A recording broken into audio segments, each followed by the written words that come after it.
Hello, guys. This is Shay, the producer of the Bacon Bits podcast. Thank you so much for listening in. I am popping in today because I realized that none of the episodes that I edited for anyone last week went up, including the Bacon Bits podcast. And so I first want to apologize because we have never missed a week, not even like for illnesses or holidays. Okay, we are consistently posting every Wednesday. And so I want to apologize because I did not realize that nothing went up for last week. The Bacons have been sick. I got sick last week, and it's just been a tough recovery for all of us, trying to get better. So first of all, take your vitamins and drink tons of water because it is flu season and norovirus season, and everybody has the stomach bug that's going around. So keep your immunity system up. But as I am sitting here working on all of the projects that I have for the next 3 weeks to get out for you guys, I want to just thank you so much for your patience, and thank you so much for listening in every single week. Thank you for your continued support. Thank you for sharing. Thank you for liking. Thank you for the subscriptions and subscribing to our podcast. And thank you so much just for your continued support over the last almost 3 years that we've been doing this. We love you guys so much. And if you don't mind just leaving us a quick review, subscribing if you haven't done so already, like our podcast. It is available on every major streaming platform that you can possibly think of. We are also on YouTube if you prefer to hop on over there and add us into your playlist. But just thank you so much. Happy New Year. Stay healthy. Keep yourself safe. And we appreciate you. Enjoy the podcast for today.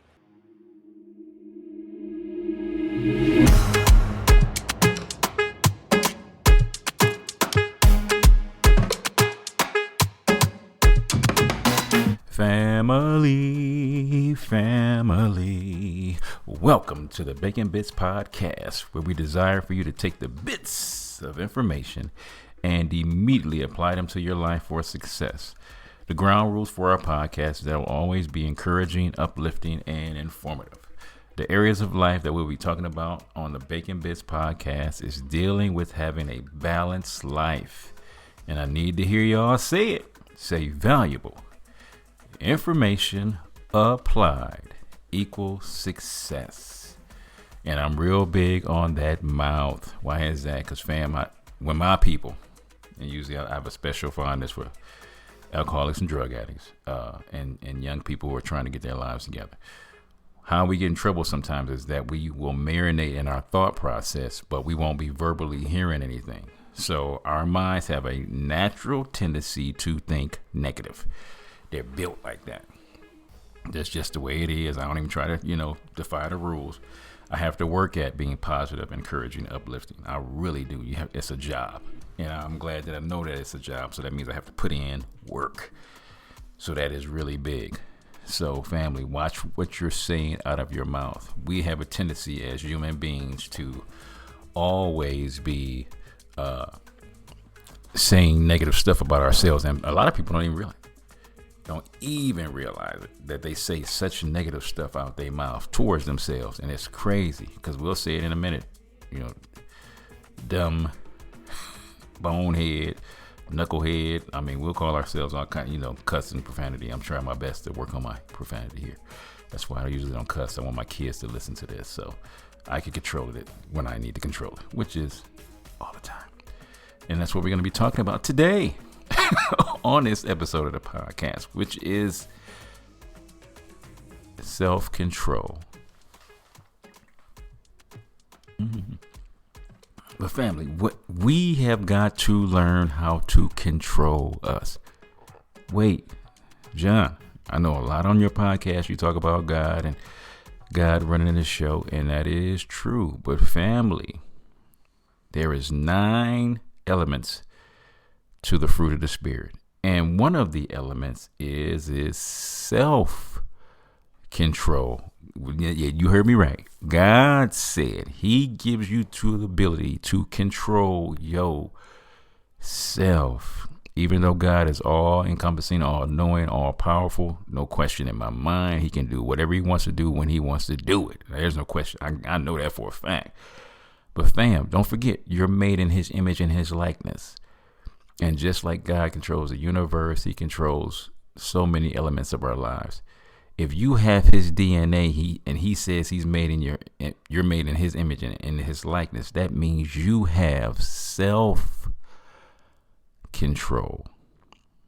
Self control. I didn't say it. God said it. Self control. So, fam, that's why I always struggle. Like, usually because in the industry that I work in, we always start off with, in any of the A's, you start off with this point number one. I am powerless over my addiction.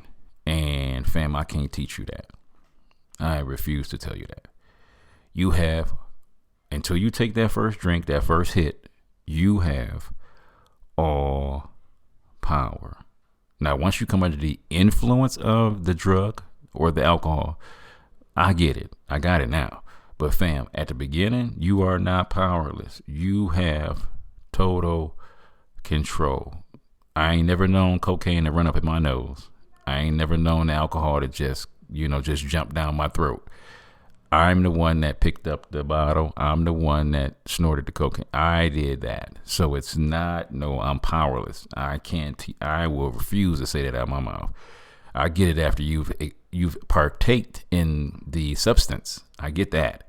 But up until that point, fam, God has blessed you with self-control. So you have got to take control of that version, that part of you. And if we don't acknowledge that fam, you gonna run amok. You really are. I mean it from the bottom. You gonna run crazy.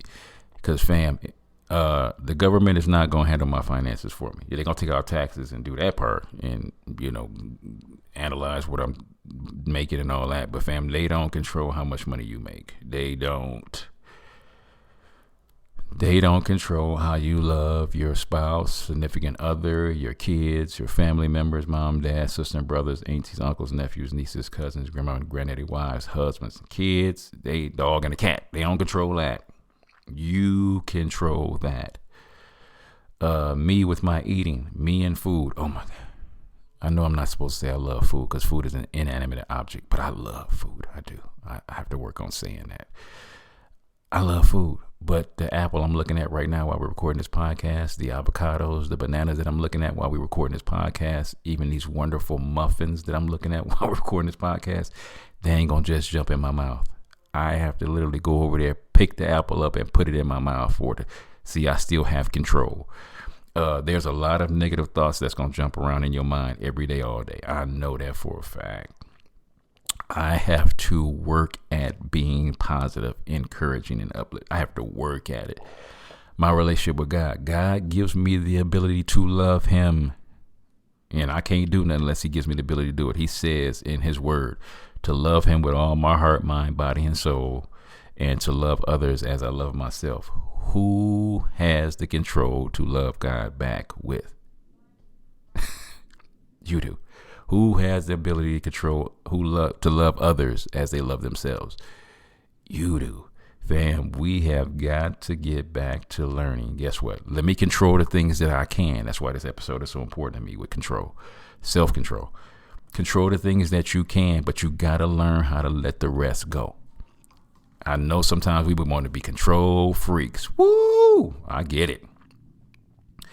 In the areas of your life that you can, you are supposed to take control. Fam, people would take advantage of you if you let them see. Once again, people can't take advantage of you unless you give up your control, unless you give up your power. So you have control. This is why this stuff needs to be verbally said out loud. But family, I don't care how much I would love to. I can't control the weather. See, I don't have no control over that part. Me controlling the economy, absolutely no control over that. I use my queen all the time. And my babies too. Fam, I've been loving my queen for 15 years the way a man is supposed to love his woman. I've made mistakes, don't get me wrong on that. I've done stuff, said stuff I shouldn't have said, all that. But I control how I love her. Can I make her love me back? Nope.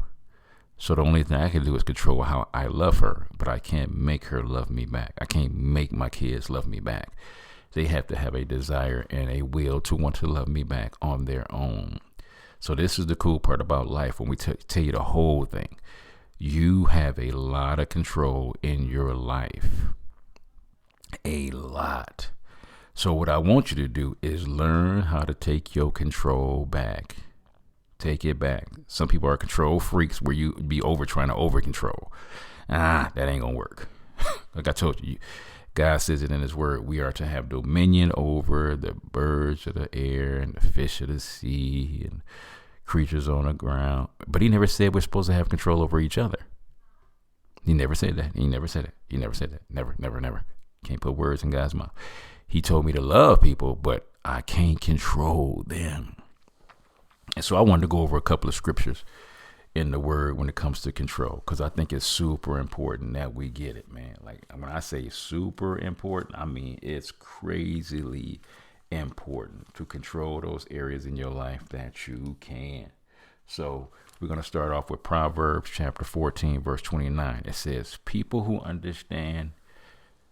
understanding control their anger. A hot temper shows great foolishness. People with understanding control their anger. So watch this, because we got to make sure we say the word of God the way it says it. God says in his word, in your anger, do not sin. Wait a minute. He says, in your anger, do not sin. Letting you know, first of all, it is not a sin to get angry. Hallelujah. It's not a sin to get angry. Let's make that clear. But fam, what I do with my anger, I have control. I ain't got to tear up my, $5,000 TV and run my car into something and beat up the walls in my house. I ain't got to do that. I ain't got to hit other people, let them know who running the show up in this mug. I ain't got to do all that. I ain't got to cuss them out. I ain't got to do all that. I ain't got to go off and hit myself, cuss myself out, do all that. Because people, we do that. We get crazy with the anger. But I have control on how I control the anger. It says it right there. People with understanding control their anger. A hot temper shows great foolishness. When I let my anger get out of control, and I've done that, so I'm coming from a person that had huge anger problems. I had to take anger management classes to deal with this, John. When I used to become consumed with the anger, it was ridiculous. I'm talking about I would get so mad that the anger really would take control. I allowed myself to get that angry where I would red out, be on top of people, beating on them and hitting them and just going crazy, cussing them out, acting a fool, because I allowed. Notice it didn't do it on its own. I allowed the anger to take control of me.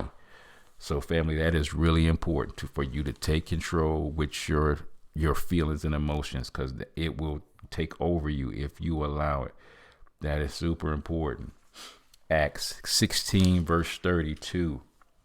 It says, better to be patient than powerful. Better to have self-control than to conquer a city. I am a firm believer in this with everything in my being. If you can't do nothing but master one thing in this life, and that is to get a PhD in uology. A PhD in uology. Learn how to control you, fam. If you can master you, have a relationship with Jesus first and foremost. I'm always going to say that. Love God with all your heart, mind, body, and soul. And then make sure you learn how to master you.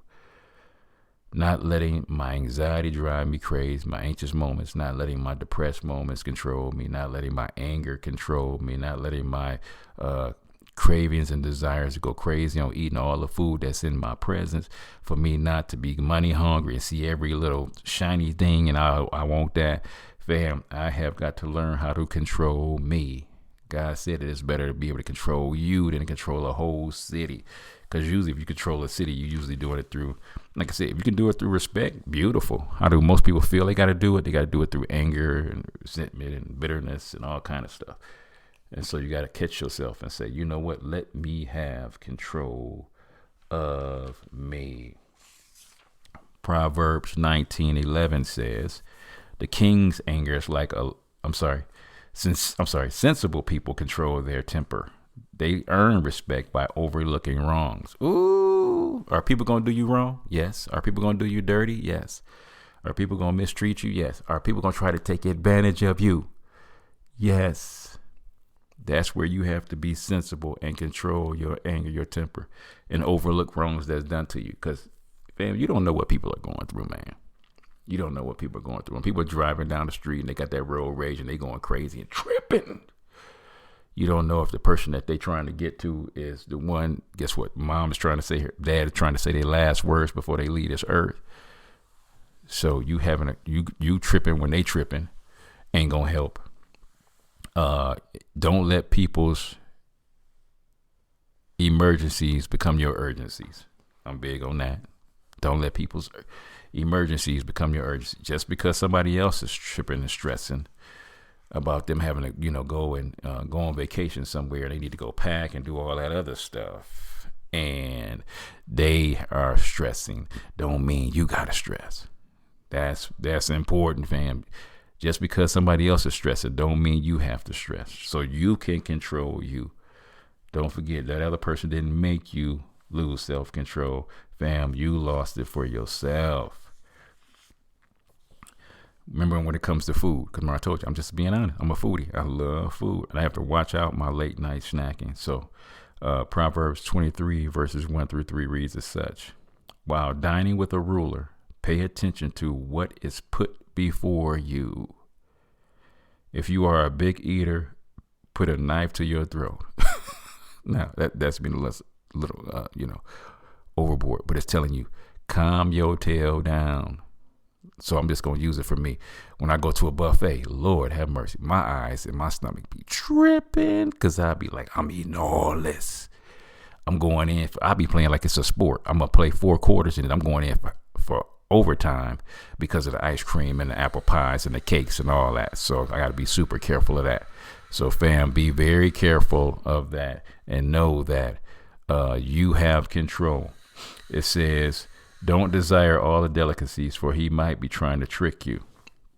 When people do favors for you, do they have an underlying motive that they're doing it for? So if I control me and don't be tripping out on all this wonderful stuff they're trying to give me, and they might have an ulterior motive for saying that, because I did this for you, because I couldn't control myself with all the food, and I'm trying to take plates home. If it was you going out and they trying to give you all kind of little trinkets and all that because they trying to control you and say, because I did this for you, we got to learn how to control us so we don't allow our inner cravings to control us, because it will happen if you don't catch it, man. Really important. And fam, last but not least, when we're talking about this, it says in Proverbs chapter 25 and verse 28, it says, a person without self-control is like a city with broken down walls, meaning there is no layer of protection for that person. When you are a person that does not have self-control and you just allow whatever your flesh tells you to do, you just do it. Fam, we will be all over the place because my flesh is constantly screaming. I want to eat every hamburger in a 10-mile vicinity, 10-mile radius. I just love to eat. I want to eat late at night. I wish I could eat right before you go to bed. Okay, literally, like take my last bite and then fall asleep in the bed. I like food a lot. So if I did that, I would want to play all the lottery tickets in the world so I can win those millions of dollars. I would want to be as powerful as I can possibly be, and I would just want to do a whole lot of stuff that if I didn't have no kind of control, fam, family, I literally whatever my body was telling me to do, I would be doing it. Okay, I'm telling you, it'll be craving alcohol all the time. It will be sleeping with all kind of different women. My flesh would just be tripping. You ought to have some kind of self-control, like fam, like literally, it ain't just gonna happen. I wish my kids could raise themselves. I didn't have to do nothing but make them. If I didn't have no kind of control, I would be all over the place doing all kind of things, and I would just whatever my flesh would tell me to do at that moment, I would be doing it. I would. My credit card bills would be up, $100,000 ran up because I'd be just jumping on a plane going somewhere because I had a desire to want to go do that. You gotta have some kind of self-control. Got to. So you have to say, you know what? I want to take back control over my life. Because this is the thing that's crazy, fam. It's so important. I don't want to be a slave. I only want to be a servant of God. And what do I say when I say I don't want to be a slave? I don't want to be a slave to money. Money has no brain. It can't feel, taste, touch, see. And how many people have allowed money to be their owner, their boss, their ruler? How many people have allowed their loins to just control them? I just gotta have sex. I just gotta be with somebody. And we'll be in all kind of toxic relationships, and we're a slave to the relationships that we're in. Man, I'm a slave to food. If I don't run the show, I would literally just be eating fast food, processed food all the time. And now, guess what? Diabetes is controlling me. High blood pressure is controlling me. And everything that's just hypertension. We talking about anxiety, depression. Think about all the things that can control you if you don't take control. This flesh would be screaming, family. It ain't just I would literally, every time I see a commercial, I would want whatever's on that commercial. I want the latest version of the car. I want the latest computer, latest phone, latest. If I didn't have no self-control, man, I would be a hot mess. And I think about how many people around me is in crazy mess and they're a slave to whatever that thing is. I don't want to be a slave to my job. Okay, I don't want that thing running me. So, family, either you can take control and be a servant of God, which is beautiful, or you can be a slave to your life, a slave to keeping up with the Joneses, a slave to the latest gadget, the latest thing, fad, or whatever's happening. Fam, you have to say, I need to take control over the areas that I can control. And leave the rest to God. Leave it in his hands. He ain't gonna just because I have faith don't mean God is just gonna just make stuff magically happen. Faith without works is dead. Family, make sure you put some kind of put something on it, as we would say back in the day. Put something on it. You ain't gonna get nothing if you don't you ain't gonna get nothing out of it if you don't put something on it. So, family, take back control of your life. Think about those areas in your life that you say, man, I hate the way this area of my life is turning out. And you say, what can I do to better control that? What can I do to make it better? Because I don't like people around me that's complainers. I don't like people around me that are annoyed by stuff. It's just the fact that if I'm going to complain about it, if I'm going to be annoyed about it, I might as well just shut up and just let the thing happen. Or let me just go ahead and make something happen that's going to make the situation better. Sometimes the situation is just what it is. And like I said, you can't control whatever you can't control. But in the areas that you can, what can I do to make this thing better? Fam, I love you guys. I only want the best for you. This is your boy John Bacon with another segment of Bacon Bits. God bless. All right, what's up, family? It's your boy John Bacon from the Bacon Bits podcast. Thank you so much for your support, likes, and ratings. Please don't just listen, but rate me, follow me, and subscribe. This is an amazing way to offer free support. My beautiful queen and I have some books that we have written for your growth. So the first book we have is a workbook, actually. It's called Healthy Relationships, and this is a workbook through the lens of faith. Because what makes a relationship healthy or unhealthy? So this workbook is a 12-week, it's a biblically grounded course, and every week has a few different principles. So some of our topics that we're covering are respect, cultivating security. And this is not just between a husband and wife. This is between parents, between siblings, between friends, between your bosses, employers. So it's really important, and everyone deserves a healthy relationship. And also we have The Balanced Life by John Bacon. It covers how to be prosperous in your finances, relationships, your health, your mind, and your spirit. So you can pick that up on Amazon, also on audiobook. And we also have The Unraveling, a creative healing journal, pinings, poems, prayers, and ponderings of my precarious life. I've had a testimony of I've had 2 brain tumors and 2 brain surgeries, and I'm super grateful, but I'm still grieving the process of healing. And this is part of the process. In this book, you have devotionals, you have prayers, and you have some ponderings. And in between these pages, there's a space for you to also be prompted to paint and to create your own, or maybe you want to write something in these books. This is part of your creative healing journal that we get to walk through together. And you guys can just head over to Kingdom Servants First. Kingdom servants, the number one, st.com. And you can purchase all 3 of these books. Thank you for your support, your love, and your contributions. God bless.